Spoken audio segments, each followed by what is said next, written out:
Black Power. This is Brother Sakim, and we are on Key Life Productions. And here I have Brother Diop, and he is building a great organization that is for our people. And one question I'd like to ask you, just before we go into the interview, what prompted you, what motivated you to get up one morning and decide that you had to do something to help our people? Well, I don't know if it's a matter of like waking up one morning, but anybody that's black in America or anywhere around this world can just look around and see that the conditions that people that look like me and you is not, it's not desirable. Everywhere you go, the black part of town is the most poverty, the most disease, hunger, the worst conditions, lack of housing, etc. So that's a question that everybody got to be confronted with at some point. If you're black or even if you're not black, it's a known fact that the ghetto, the black part of town, etc. That's a whole different situation. And so, how can we really live and walk with our heads up, knowing that's the situation and not addressing that situation? So I was prompted to join the Uhuru movement at one point based on me hearing the philosophy of Chairman Omali Yeshitela, and coming out to their convention of the International People's Democratic Uhuru Movement. This is way back in 2000, At the time, I was a union organizer. I was fresh out of college. And even though the college is not going to teach us, how to solve problems for black people, but I always had a certain kind of social, consciousness in terms of my responsibility to be a service to the community. And I was, through that process, I was introduced to as a activist in school, as a student activist, I was introduced to revolutionary or, at least like communist or socialist politics, social theory. And, I was always leaning towards in fact, I remember specifically there was a struggle around affirmative action at the time that I was in school. In fact, I was able to go to college based on, they had certain quotas that they had to meet in terms of how many black people they should have going and stuff like that. And so I was kind of swept up into a student movement that was addressing the fact that they was trying to cut that off and prevent black students from being able to go to college. My understanding today is nowhere near what it was back then, but that was like an entry point for me in terms of political life, But again, the mass of the people is not even dealing with the question of going to college. We're dealing with the question of food, clothes, and shelter. How we going to live? How we going to, stop the police from breaking down doors and whatnot, And so, but my starting point was there. And then after that, I actually became a union organizer, And, as I continued, my understanding of the real problem, started to deepen. When I was in the union work, I started to see, clear kind of exploitation of black workers by the union. At the time, it was called Unite, the Union for Needle Trades and Industrial Textile Employees. And the way that thing was organized, it was like they was basically using workers just to, have cards signed. And, they had a lot of wealth that was built off of the union dues being paid by the workers. But as far as not to mention the issues that most black workers is dealing with wherever they work at were not really being addressed or solved. But also, the contradiction facing black workers, it begins way before you get hired at any particular job. It started with an attack on Africa and our forced enslavement and being forced to work for free and whatnot. And so even back then, I thought that, if there's going to be a union, it should be a union that really, struggles for power in the hands of workers. Because, again, I was exposed to, revolutionary, so-called communist theory, stuff like Karl Marx and stuff like that. And even though that's nowhere near my understanding now, basically thanks to the chairman of the party, but back then, at least it helped me understand, some kind of science to struggle in terms of working class struggle, But the point is that as I saw the limitations in the union, and at the same time, I heard about the Uhuru movement at the time. That was 2000, 2001, and I came out to their convention, and I heard the chairman speak, and all these ideas that I had, everything started getting put together. I started to, okay, that's that, and this is that, And so I started to really gain a passion for the work that they was involved in. And, you know, I spent a long time as an organizer with the Uhuru movement, and later on, but right now, as a member in the lead of the Black Community Control of Police working group for the Black is Back Coalition. So essentially, that's how I got started. But I do want to say also that, like I said earlier, it's not so much about you waking up one day and you decide to join, but your understanding deepens. Every time, you know, we wage a struggle, all the work we do, every time we go out for outreach and we interact with the people, we start to gain a deeper understanding of, you know, how, with the interest and with the opinions, how the people understand this question, because revolution can't be won by individuals. It got to be a community struggle, you know? So in order to win the community, obviously, you have to understand the sensibilities, the concerns of the people themselves, so, and also the experiences, you know? And, you know, as I continue to do this work, and even to this day, I'm seeing more and more just the blatant, the stop and frisk, you know what I mean? I see it every day. And, you know, with the work I do, being on the streets in the car all the time, I get pulled over and stopped and frisked and, you know, all that, the whole nine, like all the time, you know? And these is like illegal stops and whatnot. So, and this is what the police do on a regular basis. Of course, you got the brutality and all the other dirt that the police do in our community. So, like, every time, like, we wage a struggle, you know, every time we, you know, hear stories from the people, that just deepens my understanding and my resolve to move forward and to deepen the struggle so that we can win power. That's what it's about. The police don't just do what they do because, you know, they concerned with how we feel about it, you know. They do what they do because they are soldiers, part of a military occupying force, and they got orders from the top of, you know, the damn White House all the way down. It's clear that in order for the U.S. as a country, as a government to stay intact, they're going to have to keep the black population dispossessed, because that's how they got their start off slavery. You know what I mean? The presidents that started this country, they, you know, had the largest plantations, and that's how this whole social system was began, and the police function in the black community for the same reasons, to make sure that African people in this country and around the world are separated from our food, clothes, and shelter, from all of our mineral resources in Africa that should be ours by birthright.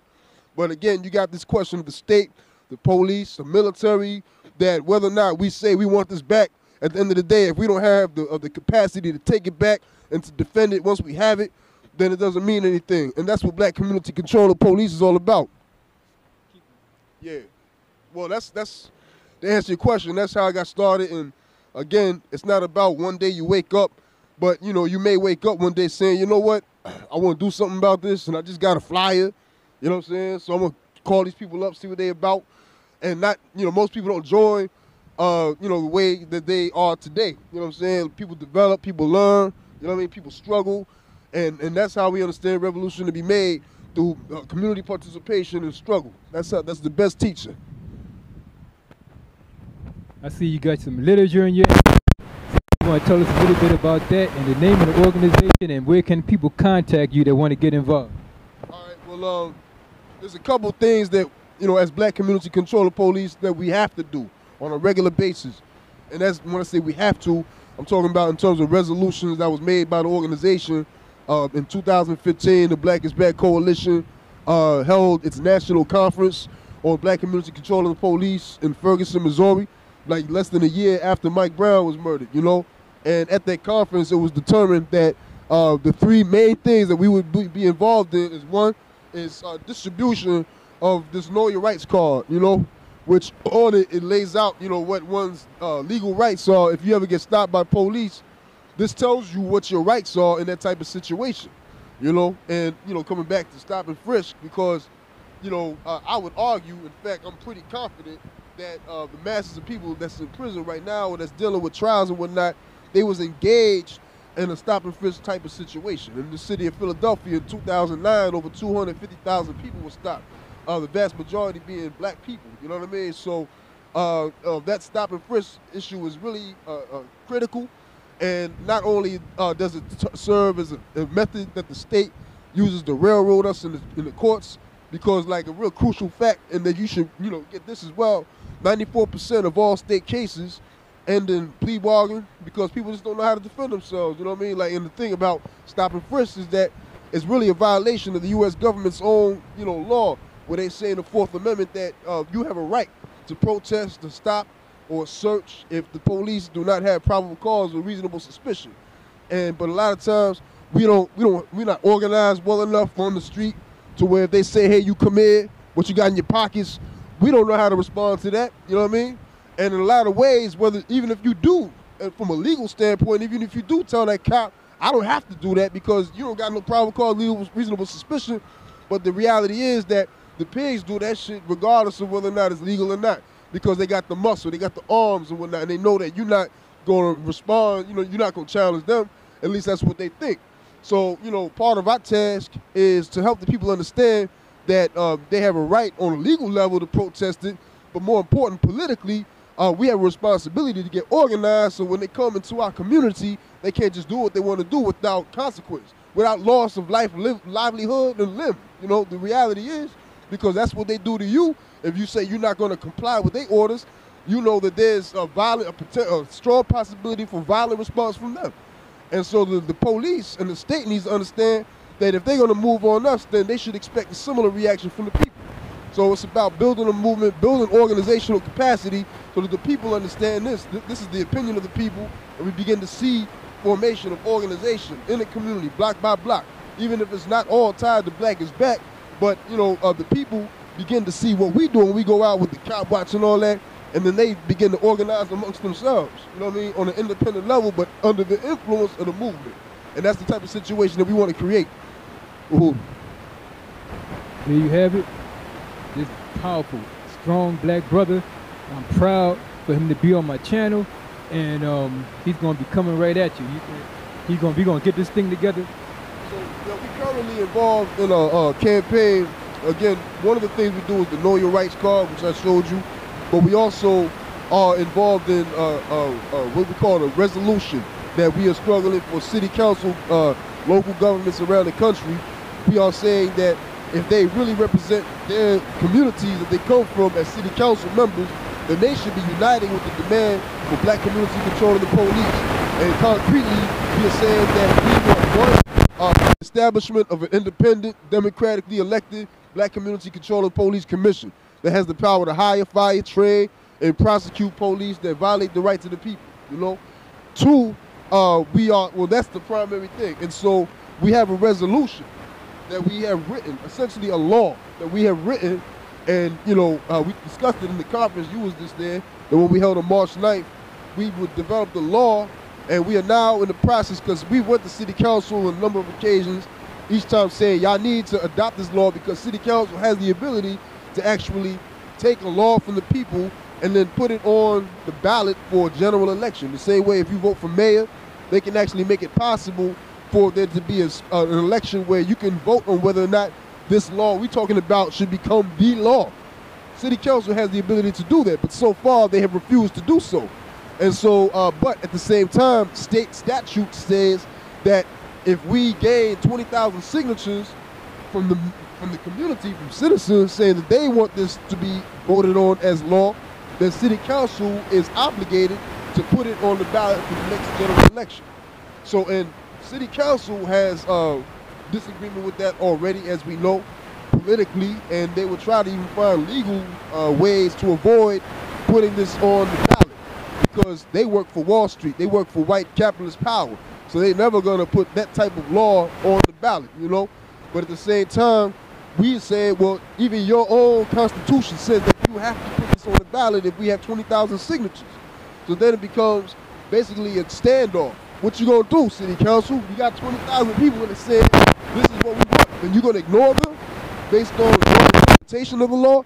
Even if that's how you interpret the law, you should give stronger attention to the people's interpretation of the law and put this law on the ballot so the people can decide whether or not this should be the law. Thus far, city council has refused to do that, as we know, and so we are engaged in a struggle. We want to unite the entire movement and community to build a campaign to get those 20,000 signatures, and all 20,000 people that signed march on the city hall, next to the council chambers, whenever they meet, and say, this is what we want. And at the same time, we want to we are constructing the Black Community Control of Police Commission. We're not waiting for city council.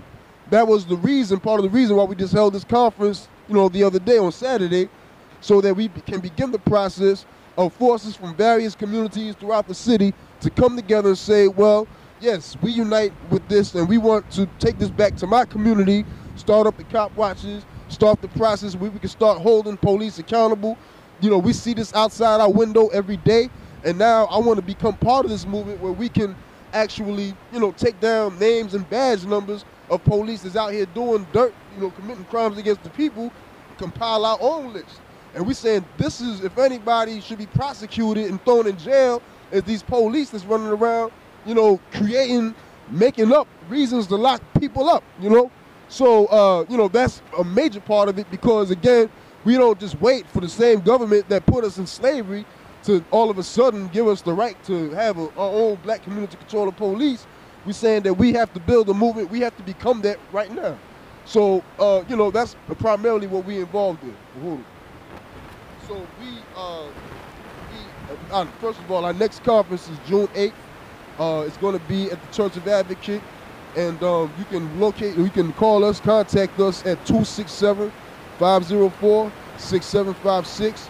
We are on Instagram, which is our Instagram page is BCCP Uhuru. You can have this, it has all the information there. They have you to put it down there. And we on Facebook as well, Black Community Control of Police. Uhuru. Proud to have his brother. Coalition. Our website, which is going to be shown as well, is Black is Back Coalition. This brother Sakim, I'm proud to have this brother doing what he do. We need this among our people, and all I can say is Black Power. Until next time,